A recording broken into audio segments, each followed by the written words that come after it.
You think your thoughts are yours. You think your desires, your goals, even your fears are personal. But Carl Jung invites us to look deeper. Beneath the surface of your individual mind lies something vast, ancient, and invisible. The collective unconscious, a psychic field of inherited beliefs, cultural conditioning, ancestral memory. And when left unexamined, it becomes your invisible prison. You follow the right path, speak the right words, chase the right dreams, but something still feels off. Numb, directionless, as if you're living someone else's life. That's the weight of the collective unconscious. It tells you who to be before you've had a chance to ask who you truly are. Breaking free isn't rebellion for the sake of it.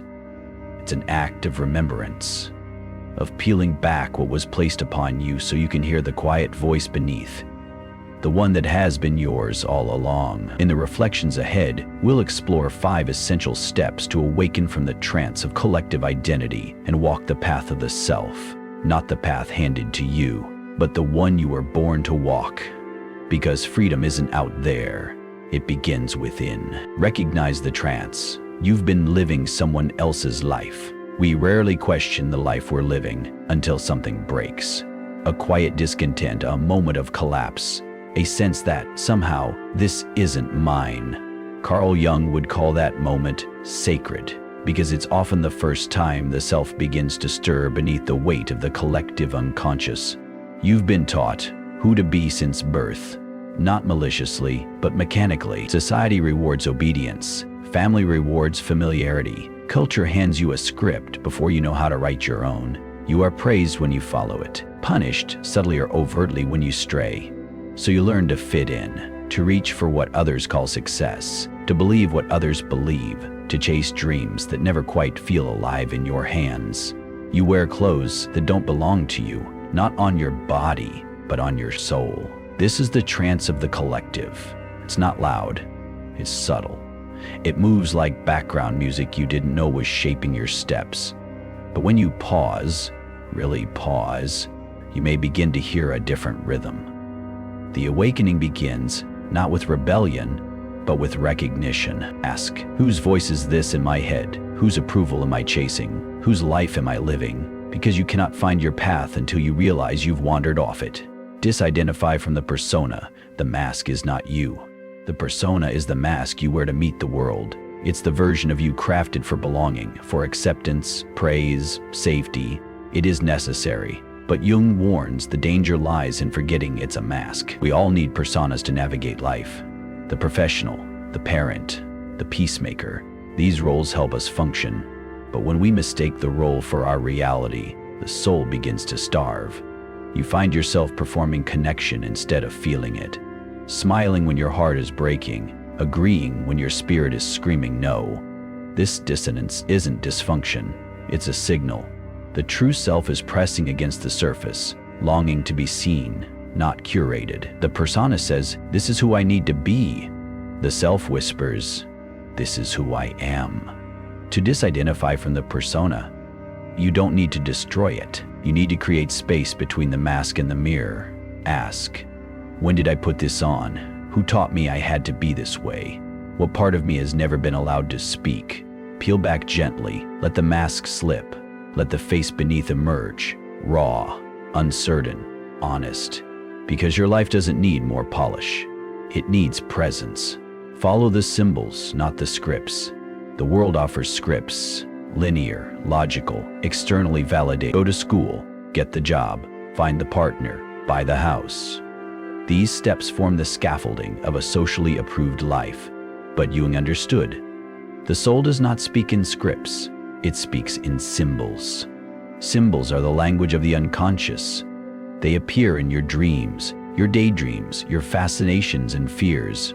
They pull at something deeper than logic. A recurring animal in your dreams, an inexplicable attraction to a place, a myth, a piece of art. These are not random. They are calls from the self. When you ignore symbols and follow scripts, you may appear successful on the outside, but feel hollow within. Life becomes mechanical, predictable, lifeless. You begin to wonder why nothing feels quite like you. That's because it isn't. It's a role. a narrative, a mask. But when you begin to follow the symbolic, to trust what calls you even if it doesn't make sense, you begin to move toward authenticity. You begin to live from the inside out. Ask yourself, what symbols have been haunting me lately? What images won't let go? What do they stir within me that the script never could? Because symbols don't explain, they reveal. Feel before you obey. Emotions reveal inner truth. We're taught to obey authority, external and internal, without question. Be reasonable, be polite, be good. But Jung reminds us, truth is not always logical, and obedience without awareness becomes spiritual sleep. If you never pause to feel before you obey, you become a servant to inherited values that were never yours to begin with. Emotions are not distractions, they are messages. Sadness might be the soul's quiet plea for change. Anger might be a boundary begging to be honored.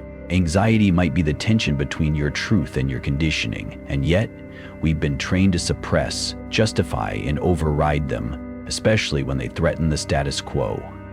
But what if your emotions are more honest than your thoughts? Jung believed emotions are a direct link to the unconscious. Before the intellect has a chance to rationalize, the body speaks. And if you're willing to listen, without shame, without judgment, you may uncover a depth of knowing that no rulebook could ever provide. Ask, what am I feeling, and what is this feeling asking of me? Not what I should do, but what is true. Because when you begin to feel before you obey, you stop living someone else's truth and start honoring your own. Awaken the self. Individuation is the way forward. There is a moment, quiet, unannounced, when the soul begins to turn inward, when success loses its shine, when belonging feels hollow, when the life you've built no longer fits who you are becoming. Carl Jung called this turning point the beginning of individuation. Not the creation of a new identity, but the uncovering of the true self beneath all you were taught to be. Individuation is not self-improvement. It is self-revelation. It is the slow, sacred process of peeling away the layers of the collective unconscious, cultural conditioning, ancestral wounds, the inner critic, the false roles, and reclaiming what has always been yours, your wholeness. It is not easy. You will be misunderstood. You will walk away from the familiar.